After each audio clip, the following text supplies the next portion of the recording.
ध्यास बातमीचा, शोध सत्याचा। पाहत रहा निर्भीड न्यूज।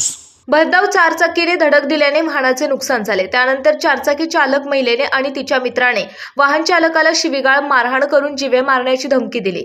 मुंबई बेंगलोर महामार्ग वाकड पुलाजवळ सोमवारी सायंकाळी 7:30 वाजता ही घटना घडली। सिद्धार्थ सुरेश नायर वय 27 राहणार हिंजवडी यांनी या प्रकरणी हिंजवडी पोलीस ठाण्यात फिर्याद दिली। त्यानुसार मनीष शिवाजी कुदळे राहणार धनकवडी आणि यश पांडुरंग पवार यांच्या विरोधात पोलिसांनी गुन्हा दाखल केला। पोलिसांनी दिलेल्या माहितीनुसार फिर्यादी नायर हे त्यांच्या चारचाकी वाहनामधून मुंबई बेंगलोर महामार्गाने जात होते। वाकड पुलाजवळ त्यांच्या वाहनाला पाठीमागून एका चारचाकीने धडक दिली।